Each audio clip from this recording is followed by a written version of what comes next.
नमस्कार दोस्तों, आज हम आपके सामने एक नई वीडियो लेकर प्रस्तुत हैं जिसका टाइटल है थायराइड में क्या क्या खाएं और क्या क्या नहीं खाएं। तो फ्रेंड्स, मैं आपको बता देता हूं कि थायराइड के 42 मिलियन केसेस हो चुके हैं हमारे देश में। पर फ्रेंड्स, यह बीमारी सही नहीं हो रही है और इस बीमारी के लगातार केसेस बढ़ते जा रहे हैं। और जिन भी लोगों को यह बीमारी हो रही है वो कभी ठीक हो ही नहीं रही है और उनको ज़िंदगी भर तक एक टैबलेट लेनी पड़ रही है, जो कि है T4 को बढ़ाने या फिर T4 को घटाने के लिए दवाई, और उन दवाइयों के डोजेस उनके लिए बढ़ते ही जा रहे हैं। तो फ्रेंड्स, हम क्या करें कि उनके डोजेस भी ना बढ़े और यह बीमारी हमारी जड़ से ख़त्म हो जाए। तो फ्रेंड्स, सबसे पहले हम समझते हैं कि थायराइड होता क्या है। फ्रेंड्स, थायराइड सिर्फ और सिर्फ एक ग्लैंड और एक पार्ट होता है जो कि आपकी नेक पर या फिर फूड और विंड पाइप के ऊपर स्थित होता है। इसके बाद आप यह समझिए कि यह बीमारी होती क्यों है। इसके लिए आपको इतना समझना होगा कि आपके ब्रेन के अंदर एक हाइपोथैलेमस नाम का पार्ट होता है जहाँ से TRH नाम का हार्मोन रिलीज होता है, और वह TRH आपके पिट्यूटरी ग्लैंड में जाकर TSH नाम के हार्मोन को रिलीज करवाता है।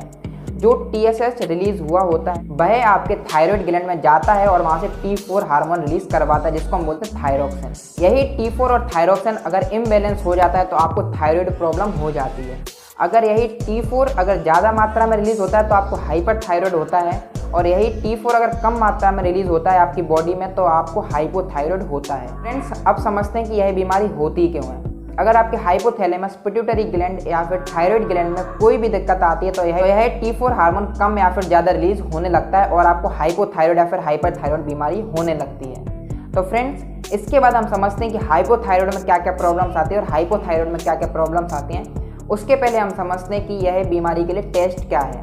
इस बीमारी के लिए एक टेस्ट होता है जिसका नाम होता है थायराइड फंक्शन टेस्ट, जिसकी नॉर्मल वैल्यू होती है 0.27 से लेकर 4.2 तक। अगर इस वैल्यू को ऊपर आता है तो आपको हाइपर थायराइड है, और अगर इस वैल्यू के नीचे आपका लेवल आता है तो आपको हाइपोथायराइड है। तो फ्रेंड्स, अब समझते हैं कि हाइपर थायराइड और हाइपोथायराइड में क्या क्या दिक्कतें आती हैं। अगर आपको हाइपोथायराइड है तो आपको थकान, डिप्रेशन, ठंड ज़्यादा लगना, जुकाम जल्दी होना, कोलेस्ट्रॉल का ज़्यादा लेवल में बढ़ना, कैल्शियम की कमी होना, विटामिन डी की कमी होना, और महिलाओं में मेंस्ट्रुअल साइकिल की प्रॉब्लम होना, प्रेगनेंसी में प्रॉब्लम होना, pre mature delivery, digestive problems जैसे कि गैस, एसिडिटी, कॉन्स्टिपेशन, ये हमेशा ही होता है हाइपोथायराइड वालों को।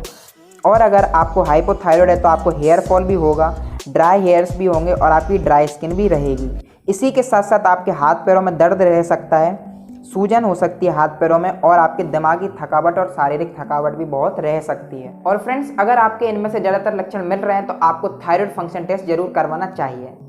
अब हम देखते हैं कि हाइपर थायराइड में क्या क्या दिक्कतें आती हैं और हाइपर थायराइड के क्या क्या लक्षण हैं। सबसे पहला, वजन कम होने लगता है, आपको घबराहट हो सकती है, कोई भी पार्ट आउट ऑफ कंट्रोल हो सकता है जैसे कि गर्दन, हाथ पैर का अपने आप हिलना, घबराहट महसूस होने लग सकती है आपको ज़्यादा, आपकी हार्ट बीट ओवर हो सकती है, आपकी हार्ट बीट बहुत तेज़ चलने लगती है इस बीमारी में, आपको गर्मी बहुत ज़्यादा लगने लगती है, आपको यूरिनेशन के लिए बहुत ज़्यादा बार जाना पड़ सकता है, आपको शारीरिक थकान हो सकती है, और इसी के साथ साथ आपको दिमागी थकान भी हो सकती है।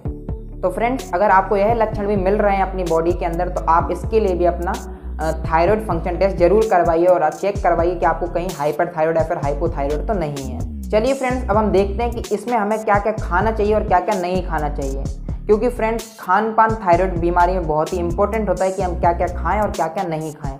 तो चलिए फ्रेंड्स, देखते हैं। सबसे पहले हमें सोयाबीन से बनी चीज़ें बिल्कुल भी नहीं खाना चाहिए, जैसे कि सोयाबीन मिल्क और सोयाबीन पनीर, जिसको हम टोफू बोलते हैं। बहुत सी सब्जियों का भी हमें इस्तेमाल कम से कम करना चाहिए, जैसे कि पत्ता गोभी, फूल गोभी, पालक और ब्रोकली। इसी के साथ साथ कुछ फ्रूट्स भी ऐसे हैं जिसका इस्तेमाल हमें हाइपर थायराइड या फिर हाइपोथायराइड में नहीं करना चाहिए, जैसे कि शकरकंद, आड़ू और स्ट्रॉबेरी। फ्रेंड्स, इसी के साथ साथ हमें कुछ नट्स और बीज का भी इस्तेमाल नहीं करना चाहिए, जैसे कि मूंगफली और बाजरा।